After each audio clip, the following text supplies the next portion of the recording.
you have a moral obligation of some sort. You might say, well, you've decided that yourself. And the answer to that is like, no, wrong. You haven't decided that yourself. Are you kidding? You'd be a complete psychopath if you decided that by yourself.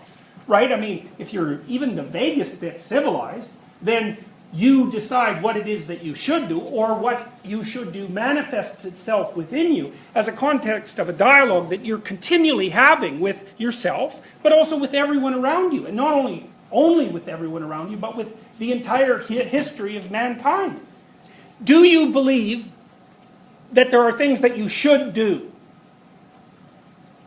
Like, is there anyone here who doesn't believe that? Or more importantly, is there anyone here who doesn't act like they believe it? So you wake up in the morning and you think, yeah, there's a bunch of things I should do. Or there's some things I should do next week. Or there's some things I should do with my life. Yes? That's a common thought? Does anyone not think that way? Okay, so you know, if you're not thinking that way, you end up pretty depressed, because then you think, well, there's nothing I should do with my life. And that's not such a happy thought, because life is hard, and then if there's nothing to do with it, well, all you're there stuck with is a bunch of suffering, and that doesn't seem like a very good idea. We're all historical creatures, and you know, what you think you should do is being shaped by what your parents think, and that was shaped by what their parents thought, and that was shaped by what their parents thought, and so on back into the depths of history, as far back as you can possibly imagine, both historically and biologically. So in some sense, there is a call to action within people. Now, you know, in any sort of quest story, like The Hobbit, let's say, or The Lord of the Rings for that matter, you know, the story always starts with a call to action, right? For some reason or another, the little hobbit character, which, by the way, is you know, the hobbits live in this little protected place, and they're not very big, and they're not very smart, and they don't know about the wide world beyond them, where the great forces of good and evil are at combat. And one hobbit, who's a little bit more adventurous than the rest, gets called upon to act, and in the Hobbit stories, it's usually the wizard who manages it, right? So it's a magical figure of some sort who's extraordinarily wise and extraordinarily old, who might as well be God for all intents and purposes, who says, you know, it's time for you to go and become a thief. Well, that's what happens in The Hobbit, right? It's a very weird thing, because obviously that's Frodo, right? Frodo's the Hobbit in The Hobbit, and Bilbo's the Hobbit in The Lord of the Rings, if I remember correctly. Other way around? Bilbo is the Hobbit in The Hobbit. Fine, Bilbo. Okay. So Bilbo gets called to action, and he's going to go find a dragon. Well, the dragon is the same thing that swallowed Job. It's the same story. And the dragon has a treasure, which is a weird thing. It's like, what's up with dragons, right? What do they hoard? Virgins. That's the St. George story. It's a very, very old story. Or gold. And that's weird behavior for a predatory lizard. But anyways, you accept that without any problem. Of course a dragon lives underground in a big mountain that was excavated by dwarves and sits on a treasure. It's like, we don't have any problem with that idea. Well, why? I mean, really? You really believe that? And the answer is, well enough to read the damn book and to make the...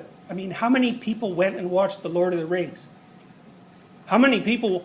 And think about it worldwide. How much money did Harry Potter generate? You know, I bet you Harry Potter generated more money than the remaining steel mills in Britain, if you calculated it across the amount of time since those stories emerged, right? So, of course, there's a lizard in, predatory lizard in Harry Potter, too. It's the thing that skitters around underneath Hogwarts and turns you to stone with the glance of an eye. Oh, and does that lizard hoard virgins? Well, what's the name of the woman, the girl that he kidnaps? Ginny, right? Okay. What's the word Ginny from? Virginia. Right? Good. Right. And she's Harry's first love interest, and he rescues her from the damn snake. And he gets paralyzed while he's doing it. What rescues Harry? Phoenix. Right? A phoenix. Okay, so the basilisk bites Harry, and so he's going to die. The phoenix comes along. Who owns the phoenix? Dumbledore. Yeah. What does the phoenix do? Cries. And it cries into Harry's wounds. Yes?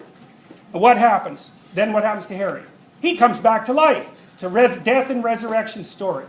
So the thing that's willing to die and resurrect is the thing that gets the virgin from the snake. It's like, Does that make sense? Well, you think it makes sense, even though you don't really know why it makes sense. And then what happens to the phoenix after it does that?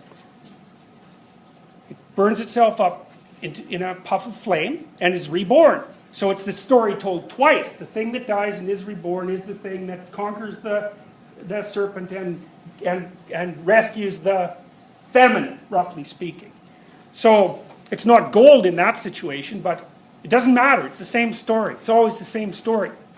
So, and when you don't hear that story, like when your culture isn't providing you with rich stories of that sort that are derived directly from your tradition, somebody like an unemployed welfare mother in Britain has it pop up full-fledged in her brilliant imagination and lays out 7 books and makes herself more money than the queen. Right. And that, it's a Cinderella story. It's a bloody amazing story. And then there's all those books, and all those kids learn to read because of the books, and then there's all those movies, and everybody goes and sees them, and no one notices that they don't know what the hell they're doing. Well, they're doing it. And it follows the same old story. All right. So you've got your individual, that's you, the hero. Then you've got the adversary to that. That's your enemy, wherever that enemy might happen to be. That's the forces that oppose you, but mostly psychological forces of one form or another. Then you've got the father. Well, there's 2 kinds of fathers. What kind? Good fathers and bad fathers. So here's an example. The Lion King. So the Lion King has a father, right? Mufasa. And Mufasa has a brother. Who's his brother? Scar. And what's up with Scar? Not a pleasant guy. Partly maybe because he's scarred. Something's well, really, eh? He's kind of skinny. He said he came from the shallow end of the gene pool. Obviously something's happened to him because he has this scar. He's arrogant and brilliant, which is a very common set of attributes for negative father figures. And he's out to do in the king. Right, so what does he represent? Well, you could say, here's a way of thinking about it sociologically. One of the things you hear very frequently, I'm sure many of you have heard this ad nauseum, is that there's such a thing as the patriarchy, right? The patriarchy. Well, okay, the patriarchy is a mythological construct. And I mean that technically speaking. You have a paternal figure that basically it can represent the father directly, or it can represent the structure of male power. It's not just male power, but whatever. For the time being, we'll stick with that. It has a positive aspect, which is why you get to sit here and you're not being snowed on and freezing to death. That's the positive element. And it has a negative element. And the negative element is the arbitrary tyranny that's associated with any social organization.